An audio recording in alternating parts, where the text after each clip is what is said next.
ನನ್ನ ಮೈ ಚರ್ಮ ತುಳಿದು ಎತ್ತುಗಳನ್ನಾಗಿ ಮಾಡ್ತೆಂದು ದಿಟ್ಟವಾಗಿ ನುಡಿಯ ಕತ್ತೆ. ಜಮೀನ್ದಾರ ಏನಂತೀಲೆ? ದೇವರಂತ ನನ್ನ ತಂದೆಗೆ ಸೂಳೆ ಮಗ ಅಂದೆಯಾ? ಹಾದರ ಕುಂದೆ ಮಲ್ಗಿರೋ ಸಿಂಹನ ಮುಟ್ಟೆಪ್ಸಿಲ್ಲ, ತೊಟ್ಟೆಪ್ಸಿಲ್ಲ ಮಗನ ಬುಡ್ದೆಪ್ಸಿದ್ಯಾ? ಇನ್ ಮುಂದ ಬಾಯ ಕಲ್ಲ ಹಾಕದ ಮುಗೀತು ಮಗನ ನಿನ್ನ ಕಥೆ.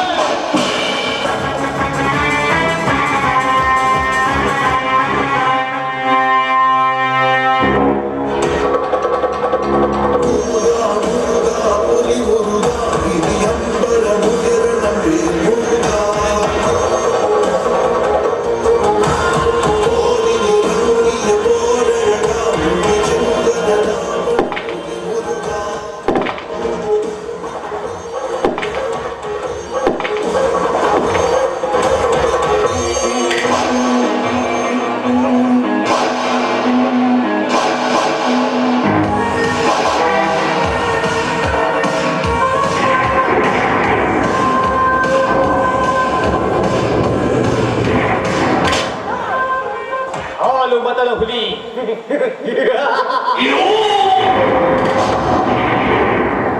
ನಾನೇ ಗಂಡು ಹುಲಿ, ಹಾಲ ಮೊದಲ ಹುಲಿ ಎಂದು ಈ ಜಮೀನ್ದಾರ ಸೇಡಿಗೆ ಸಿಲುಕಲು ಸಿದ್ಧನಾಗಿ ನಿಂತಿರುವಲ್ಲ ಆ ಕುರಿಗಾರ ರಾಯಣ್ಣ. ಹೇ ರಾಯ, ಹಿಂದೆ ನಿನ್ನಂತೆ ಗಂಡು ಹುಲಿ ಹಾಲು ಮೊದಲ ಹುಲಿ ಎಂದು ಮೆರೆದ ಸಂಗೊಳ್ಳಿ ರಾಯಣ್ಣ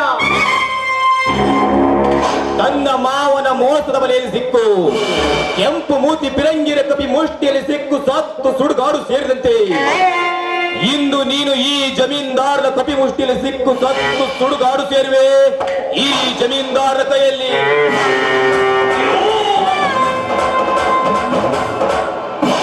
ಲೇ ರಾಯ, ಇದಕ್ಕೂ ನೀ ಬಗ್ಗದೆ ಹುಂಡಹುಲಿ ಗಂಡಿನಂತೆ ಮಾಡಿದರೆ ಹೊರಗಿನ ಬಿಸಿಲನ್ನೇ ಕಾಣದೆ ಪರ ಪುರುಷರ ಕಣ್ಣು ಕುಕ್ಕುವಂತೆ ಬೆಳೆದು ನಿಂತಿರುವ ಆರಿನ ತಂಗಿ ಸೀತಾ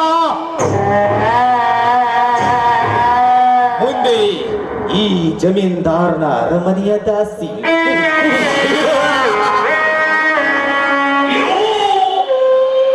ಲೇ ರಾಯ, ಮುಂದೆ ಬ್ಯಾಂಕ್ ಸಾಲದ ರೂಪಾಯಿ ಕೊಟ್ಟಿರುವ ಆರಿನ ಕುರಿಗಳನ್ನು ಸರ್ವನಾಶ ಮಾಡಿದಾಗಲೇ ತಿಳಿಯುತ್ತದೆ ಈ ಜಮೀನ್ದಾರನ ಆಟ.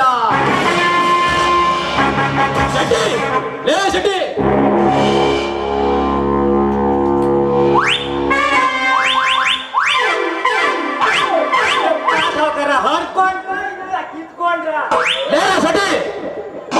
ಇವನು ಮನಸ್ಸು ಮಾಡಿದ್ರೆ ಬಲು ಎಡವಟ್ಟರಿ. ಅದು ಆಗಿರಲಿ, ಮೊನ್ನೆ ಕುರಿಗಾರ ದಯಾನಂದನ ಹೊಡೆದು ಅವನ ಕುರಿಗಳನ್ನು ಕಟ್ಟಿ ಹಾಕಿದ ವಿಷಯವಾಗಿ ಏನೋ ಉದ್ದಟದ ಮಾತನಾಡಿದಂತಲ್ಲ ಕುರಿಗಾರ ರಾಯ.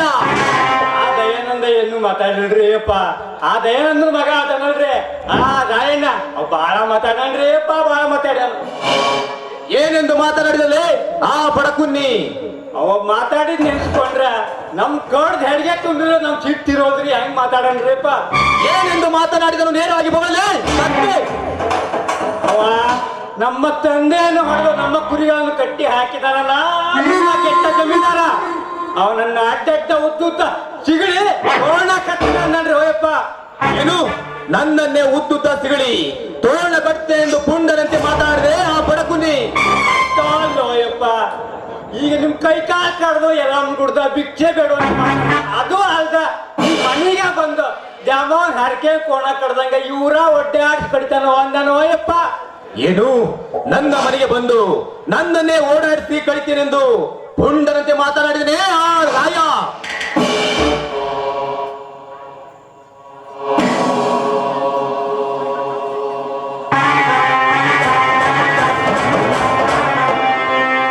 ನಿನ್ನನ್ನಷ್ಟೇ ಅಲ್ಲಲೇ ಜಮೀನ್ದಾರ, ಈ ಕನ್ನಡ ತಾಯಿ ನಾಡಿಗೆ ಕೇಡು ಬಗೆಯುವ ನಿನ್ನಂತಹ ಕೆಟ್ಟ ಕುನ್ನಿಗಳು ಯಾರೇ ಆದ್ರೂ ಅವರನ್ನು ಸಹ ಓಡಾಡಿಸಿ ಕಡಿತಾನ ಈ ರಾಯ. ಬರೀ ರಾಯ ಅಷ್ಟೇ ಅಲ್ಲಲೇ, ನಿಮ್ಮಂತ ಕೆಟ್ಟ ಶ್ರೀಮಂತರ ಶಿರಸೀಳಲು ಸಿದ್ಧನಾಗಿ ಬಂದಿರುವ ಕನ್ನಡ ನಾಡಿನ ವೀರ ಪುತ್ರ ರಾಯಣ್ಣ. ಏ ರಾಯ, ದೇಹ ಗಟ್ಟಿಯಾಗಿದೆ, ತೋಳಿನಲ್ಲಿ ಶಕ್ತಿ ಎಂದು ನೀ ಹಾರಾಡಿದ್ರೆ ಇದೇ ನನ್ನ ಬಂದೂಕಿನಿಂದ ನಿನ್ನ ಎದೆಗುಂಡಿಗೆ ನೋಡಿ ಬಿಸಿ ರಕ್ತ ಕುಡಿಯಬೇಕಾಗುತ್ತೆ. ಬಲು ಎಚ್ಚರ. ಚೂಪಾಗಿರೋವರೆಗೂ ಮಾತ್ರ ಚಾಕುಗೆ ವ್ಯಾಲ್ಯೂ, ಬುಲೆಟ್ ಇರೋವರೆಗೂ ಮಾತ್ರ ನಿನ್ನ ಬಂದೂಕಿಗೆ ವ್ಯಾಲ್ಯೂ, ದಂಬಿರೋ ಗುಂಡಿಗೆಗೆ ಉಸಿರಿರೋವರೆಗೂ ವ್ಯಾಲ್ಯೂ. ನಿನ್ನ ಬಂದೂಕಿನ ಏಟಿಗೆ ಬಗ್ಗೋ ದೇಹ ಅಲ್ಲಲ್ಲ ಇದು. ಸಿಕ್ಕಂತ ಹಿಂಡು ಕುರಿಗಳ ಹಾಳು ಕುಡಿದು ಸಿಕ್ಕ ನಿಮ್ಮಂತರ ಬಂಡ ಶ್ರೀಮಂತರ ಶಿರ ಸೀಳಲು ಸಿದ್ಧನಾಗಿ ಬಂದಿರುವ ಹಾಲು ಮತದ ಹುಲಿ ಇದು. ಲೇ ಕುರಿಗಾರ, ನಿನ್ನಂತೆ ಬಟ್ಟಂಗಿ ಸಾರಿ ಬೌದ್ಧರಂತ ಮೆರೆದ ಗಂಡುಗಳು ಯಾರು ಬದುಕುಳಿದಿಲ್ಲ ಈ ಜಗದಲ್ಲಿ. ಅಷ್ಟೇ ಯಾಕಲೆ ನಿನ್ನಂತೆ ಹಾರಾಡಿ ಮೆರೆದ ಶೂರಾದಿ ಶೂರರೇ ಮಣ್ಣು ಮುಕ್ಕಿದ್ದಾರೆ ಈ ಕಾಮರಾಜನ ಕೈಯಲ್ಲಿ. ಇದಕ್ಕೆಲ್ಲ ತಿಳಿಯದೆ ನೀ ಸುಮ್ಮ ಅಂತ ಗರ್ಜಿಸಿದರೆ ನಿನ್ನ ಪ್ರಾಣ ಉಸಿರು ಹಾರೋದು ಈ ಕಾಮರಾಜನ ಕೈಯಲ್ಲಿ. ಲೇ ಕಾಮರಾಜ, ನಿಮ್ಮಂತ ಶ್ರೀಮಂತರ ಕಾಲಡಿಯಲ್ಲಿ ಬಿದ್ದು ಒತ್ತಾಡುವ ಹೇಡಿಯಲ್ಲ ಈ ರಾಯಣ್ಣ. ಈ ರಾಯಣ್ಣ ಹೆಗಲಿಗೆ ಕಂಬಳಿ ಹಾಕಿ ಹಣೆಗೆ ರಕ್ತದ ತಿಲಕವನ್ನಿಟ್ಟು ಮನೆಯ ಹೊಸ್ತಲಿಗೆ ನಮಸ್ಕರಿಸಿ ಕೈಯಾಗ ಕೊಡ್ಲಿ ಹಿಡಿದು ಹೊರ ಬಿಕ್ಕರ ಸಾಕು ನಿಮ್ಮಂತ ಕೆಟ್ಟ ಶ್ರೀಮಂತ ರಕ್ತ ದೋಕಳಿ ಆಡೇ ತೀರುವ ಪುಂಡ ಈ ರಾಯಣ್ಣ. ದೋಕಳಿ. ಏ ರಾಯ, ದಿನ ಬೆಳಗಾದರೆ ರಕ್ತ ಮೇಲೆ ಸ್ನಾನ ಮಾಡಿ ರಕ್ತವನ್ನೇ ಹಾಲಿನಂತೆ ಘಟಘಟನೆ ಕುಡಿದು ಬದುಕುತ್ತಿರುವ ನಮ್ಮಿಬ್ಬರ ಜೋಡು ಹುಲಿಗಳ ರಕ್ತ ದೋಕಳಿ ಆಡ್ತೀನಿ ನೀ ಬಂದರೆ ಕ್ಷಣ ಮಾತ್ರದಲ್ಲಿ ನೆನೆ ಬೀಳುವುದು ಈ ಜಮೀನ್ದಾರರ ಕೈಯಲ್ಲಿ. ಏ ಜಮೀನ್ದಾರ, ಈ ರಾಯಣ್ಣನ ಹೆಣ ಬಿದ್ರು ಮತ್ತೆ ಪುನರ್ಜನ್ಮ ತಾಳಿ ನಿಮ್ಮಂತ ಕಟಕ ಶ್ರೀಮಂತರ ರಕ್ತ ಕುಡಿಯದೆ ಬಿಡಲಾರೆ ಈ ಪುನರ್ಜನ್ಮದ ರಾಯಣ್ಣ.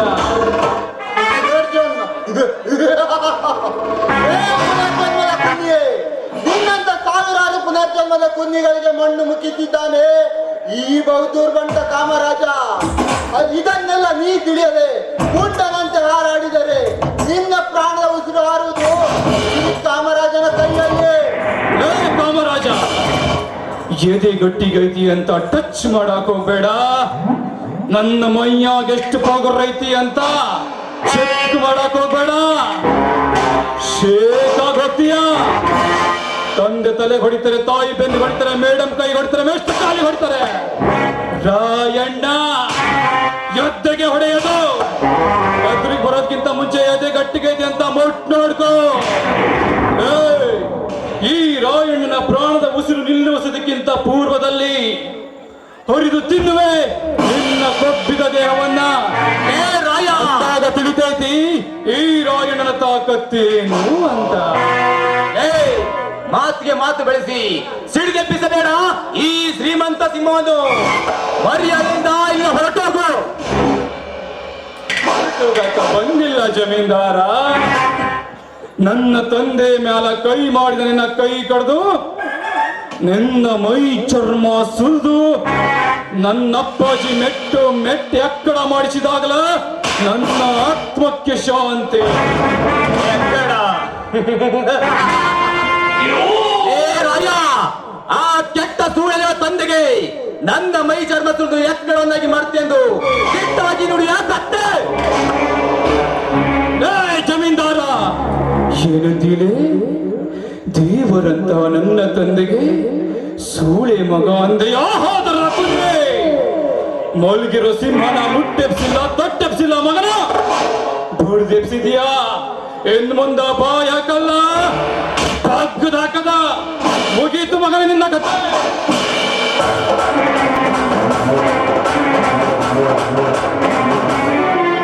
ಅಮ್ಮ ರಾಯಣ್ಣ ತಡ್ಕಪ್ಪ. ಅಟ್ಲಿ ನೋಡಿ ನಂಗೆ ಇಷ್ಟಕ್ಕ ಬರ್ತಾವೇಯಪ್ಪ. ಅದನ್ನೆಲ್ಲ ಸುತ್ತ ಮಾಡಿ ಕೊಡ್ತೀನಿ, ತಡ್ಕೋ. ಏ ಶೆಟ್ಟಿ, ಸುಮ್ಮನೆ ನಿಂದ್ರತೀಯೋ ಇಲ್ಲ ನಿನ್ನ ಕುತ್ತಿಗೆ ಹೆಚ್ಚಿಗೆ ಸಾಯಿಸ್ಬಿಟ್ಟ. ಏ ರಾಯ, ಈ ಜಮೀನ್ದಾರಿಗೆ ಎದುರುತ್ತರ ಕೊಡುವಷ್ಟು ಗಂಡು ಎದೆಗಾರಿಕೆ ಬಂದಿದ್ದೆ ನಿನಗೆ. ನಿನ್ನ ಮನೆತನಕ ಅಷ್ಟ ಅಲ್ಲಲೇ ಜಮೀನ್ದಾರ. ತಪ್ಪು ಮಾಡಿದ ವ್ಯಕ್ತಿಯ ಶಿವನೇ ಆಗಿರಲಿ, ಆ ಶಿವನಿಗೂ ಶೆಟ್ಟು ಹೊಡೆದು ಮಾತಾಡ್ತಾನ. ಏಯ್ ರಾಯಣ್ಣ, ನ್ಯಾಯವಾಗಿ ನಿಯತ್ತಿಂದ ಬಾಳೋದನ್ನ ಬಿಟ್ಟು ಅನ್ಯಾಯದ ದಾರಿ ಹಿಡಿದು, ತಪ್ಪು ದಾರಿ ಹಿಡಿದು ಬಡವರ ರಕ್ತ ಕುಡಿದು ಬದುಕುತ್ತಿರುವ ನಿಮ್ಮಂತ ಕಟುಕ ಶ್ರೀಮಂತರ ರುಂಡ ಕಡಿಯುವುದೇ ಈ ರಾಯಣ್ಣನ ಗುರಿ. ಏ ರಾಯ, ನಮ್ಮ ಗಡಿಯಾದ ಈ ಜಮೀನ್ದಾರ ನಡೆಯುವಾಗ ಅಕಸ್ಮಾತ್ ಅವರು ಮೆಟ್ಟುವ ಚಪ್ಪಲಿ ಹರಿದರೆ ಸಾಕು, ಅದೇ ಚಪ್ಪಲಿಯನ್ನು ತಲೆ ಮೇಲೆ ಹೊತ್ತುಕೊಂಡು ಹೊತ್ತಿಸಿಕೊಂಡು ಬರ್ತಾನೆ ನಿನ್ನ ತಂದೆ ದಯಾನಂದ. ಅಂತಾದ್ರಲ್ಲಿ ಅವರ ಮಗನಾದ ನೀನು ನಮ್ಮ ಜನಿಗೆ ಸೊಕ್ಕಿನಿಂದ ಮಾತಾಡುವ ಸೊಕ್ಕಿನ ಕುಂದಿ.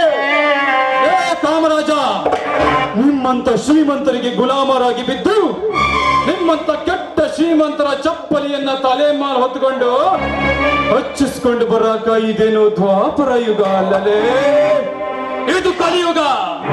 ತಪ್ಪು ಮಾಡಿದ ನಿಮ್ಮಂತ ರುಂಡ ಕತ್ತರಿಸುವ ಕ್ರಾಂತಿಯುಗ. ಕ್ರಾಂತಿಯುಗ. ಏ ರಾಯ, ಕ್ರಾಂತಿಯುಗದ ಯುಗ ಪುರುಷ ನೀನೆಂದು ಹಾರಾಡಿದ್ರೆ ಕ್ಷಣ ಮಾತ್ರದಲ್ಲಿ ಹೆಣ ಬೀಳುವುದು ಈ ಜಮೀನ್ದಾರನ ಕೈಯಲ್ಲಿ. ಈ ರಾಯಣ್ಣನ ಹೆಣ ಬೀಳುವುದಕ್ಕಿಂತ ಪೂರ್ವದಲ್ಲಿ ನನ್ನ ತಂದೆಯ ಮೇಲೆ ಕೈ ಮಾಡಿ ನಮ್ಮ ಕುರಿಗಳನ್ನ ಕಟ್ಟಿ ಹಾಕಿದಿವೆ ಅಲ್ಲ, ಅವುಗಳನ್ನ ಬಿಡಿಸ್ಕೊಂಡು ಹೋಗೋದೇ ಈ ರಾಯಣ್ಣನ ಬಲವಾದ ಛಲ. ಲೇ ರಾಯ, ಎಲ್ಲಿವೆ ನಿನ್ನ ಕುರಿಗಳು? ಎಂದು ನಿನ್ನ ತಂದೆ ನನ್ನ ಶೇಂಗಾಗಳನ್ನು ಮೇಯಿಸಿ ಹಾಳು ಮಾಡಿದನು, ಅಂದೆ ನಿನ್ನ ಕುರಿಗಳು ಈ ಜಮೀನ್ದಾರ ಸತ್ತಾದವು. ಅವುಗಳನ್ನು ಬಿಡಿಸಿಕೊಂಡು ಹೋಗಲು ನಿನಗೂ ಸಾಧ್ಯವಿಲ್ಲ, ನಿಮ್ಮ ಅಪ್ಪರಿಗೂ ಸಾಧ್ಯವಿಲ್ಲ. ಏ ಜಮೀನ್ದಾರ, ಊರಿನ ದನಕರುಗಳು ಮೇಯ್ದು ನಾಶ ಮಾಡಿರೋ ನಿನ್ನ ಶೇಂಗಾ ಬೆಳಿನ ನಮ್ಮ ಕುರಿಗಳು ನಾಶ ಮಾಡುವಂತ ಸುಳ್ಳು ಬೊಗಳಾಕ ನಾಚಿಕೆ ಆಗಲೇ ನಿನ್ನ ಹೇಸಿ ಜನ್ಮಕ್ಕ. ಅಮ್ಮ ರಾಯಣ್ಣ, ಯಾಕೆ ಸುಮ್ಮನೆ ಕೂತಿ ಗಾಡಿ ಹಾಸ್ಕೊತೀಯಪ್ಪ? ಮೆಟ್ಟಿ ಸುಮ್ಮನೆ ನಾ ಹೇಳ್ದಂಗೆ ಕೇಳು. ನಾ ಊರ ಹಿರಿ ಮುಂಚೆ ಅದನ್ನ ನನ್ನ ಮಾತು ಕೇಳು ಸುಮ್ಮನೆ. ಲೇ ಹಲ್ಕನ ಮಗನ ಶೆಟ್ಟಿ, ಇನ್ನೊಂದು ಸಲ ಮಧ್ಯ ಮಧ್ಯ ಮಾತಾಡಕ ಬಂದ್ರ ಮಾತಾಡಕ ನಿನ್ನ ಬಾಯಾಗ ನಾಲ್ಗೆ ಇರಲ್ಲ ಮಗನ, ಹುಷಾರ್. ಲೇ ಜಮೀನ್ದಾರ, ನಿನಗ ಕೊನೆಯದಾಗಿ ಒಂದು ಮಾತು ಹೇಳ್ತೇನೆ, ಸುಮ್ಮನೆ ನಮ್ಮ ಕುರಿಗಳನ್ನ ಬಿಟ್ಟು ಬಿಡು, ಇಲ್ಲ ಅಂದ್ರ ನಿನ್ನ ಚೆಂಡು ಕಡ್ದು ಮಗನ ರಕ್ತದ ಮಡುವಿನಲ್ಲಿ ಮುಳುಗಿಸಿಬಿಡುವೆ. ಬೋಲು ಎಚ್ಚರ. ಲೇ ರಾಯ, 25 ಹಳ್ಳಿಗೆ ಒಡೆಯನಾಗಿರುವ ಈ ಜಮೀನ್ದಾರ ಆಫ್ಟರ್ ಆಲ್ ಈ ಕುರಿ ಕಾಯುವ ಕುರಿಗಾರನಿಗೆ ಹೆದರಿ ಕುರಿಗಳನ್ನ ಬಿಡಬೇಕೆ? ಹೋಗಲೇ ಹೋಗು, ಅದೆಂದಿಗೂ ಈ ಜಮೀನ್ದಾರ ವಂಶದಲ್ಲೇ ಬಂದಿಲ್ಲ. ಅಲ್ಲೇ ಜಮೀನ್ದಾರ, ವಯಸ್ಸಾದ ಮುದುಕನ ಮ್ಯಾಲ ಕೈ ಮಾಡಿ ನಮ್ಮ ಕುರಿಗಳನ್ನ ಕಟ್ಟಿ ಹಾಕಿರುವುದು ಶೂರರ ಲಕ್ಷಣ ಅಲ್ಲಲೇ, ಅದು ಹೇಡಿಗಳ ಲಕ್ಷಣ. ಲೇ ಲೇ ಲೇ, ಈಗ ನಿನ್ನ ಕಣ್ಣೆದುರಿಗೇನೆ ನಮ್ಮ ಕುರಿಗಳನ್ನ ಬಿಡಿಸ್ಕೊಂಡು ಹೋಗ್ತೀನಿ. ನಿನ್ನ ಹತ್ರ ಜಮೀನ್ದಾರ ಅನ್ನೋ ಗಂಡಸ್ತನ ಇದ್ರ ಒಂದು ತಡೆಯಲ್ಲ ಈ ರಾಯನ್ನ. ಬಿಡ್ತೇನೆ. ಜಮೀನ್ದಾರ, ಮರ್ಯಾದೆಯಿಂದ ನಿನ್ನ ಬಂದೂಕನ್ನ ಕೆಳಗಿಳಿಸು, ಎಲ್ಲೋ ಅಂದ್ರ ಮಗನ ನಿನ್ನ ಕರೆದು ಹೆಡಗಿ ತುಂಬಿಡ್ತೀನಿ.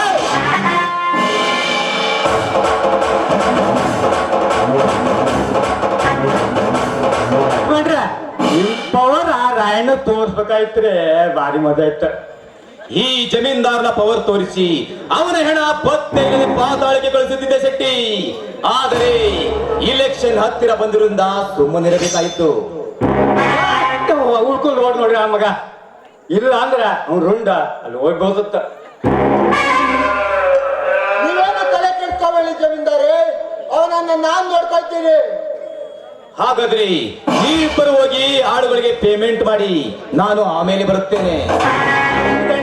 ನಂಗೆ ಮೊದ್ಲಿಂದ ಜಾಗ ಖಾಲಿ ಮಾಡಿ ಸಾಕಾಯ್ತ್ರಪ್ಪ, ನಾ ಹೋಗ್ತೇನೆ.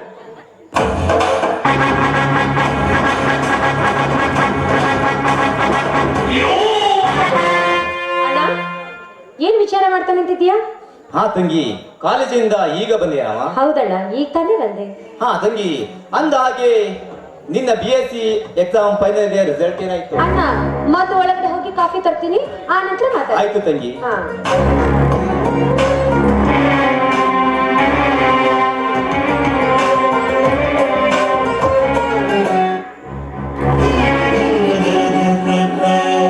ಅಣ್ಣ, ಹಾ ತಂಗಿ, ಕುಡಿ ಫಸ್ಟ್. ಕುಡ್ದ್ಯಾ? ಈಕೆ.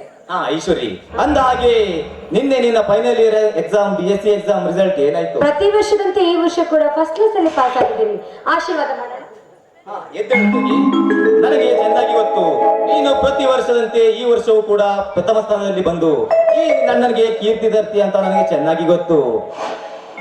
ತೆಗೆದುಕೋ ಈ 10,000 ಹಣವನ್ನು, ನಿನ್ನ ಫ್ರೆಂಡ್ಸ್ಗೆ ಪಾರ್ಟಿ ಕೊಡು. ಸರಿ ಅಣ್ಣ, ಇವತ್ತು ಕ್ಯಾಶದವ್ರಿಗೂ ಪ್ಯಾಡ್ನವ್ರಿಗೂ ಎಲ್ಲರಿಗೂ ನಾನೇ ಪಾರ್ಟಿ ಕೊಡ್ತೀನಿ. ಸರಿನಾ? ಏನು ತಗೋಬೇಕು? ಆಯ್ತಣ್ಣ, ಕೊಡ್ತೀನಿ. ಆಯ್ತು, ನಾನು ಬರ್ತೀನಿ. ಲೇ ರಾಯ, ನನ್ನ ಕಣ್ಣೆದುರಿಗೆ ನಾ ಕಟ್ಟಿ ಹಾಕಿರೋ ಕುರಿಗಳನ್ನು ಬಿಡಿಸಿಕೊಂಡು ಹೋಗಿಯಾ ಮಗನೇ? ಇದರ ಸೇಡಿಗಾಗಿ ನಿನ್ನ ತಂಗಿಯನ್ನು ರೋಡಿನಲ್ಲಿ ಸೀರೆ ಬಿಚ್ಚಿ ಮೆರವಣಿಗೆ ಮಾಡದಿದ್ದರ ನನ್ನ ಹೆಸರು ಜಮೀನ್ದಾರ್ ಜಗನ್ನಾಥನೇ ಅಲ್ಲ.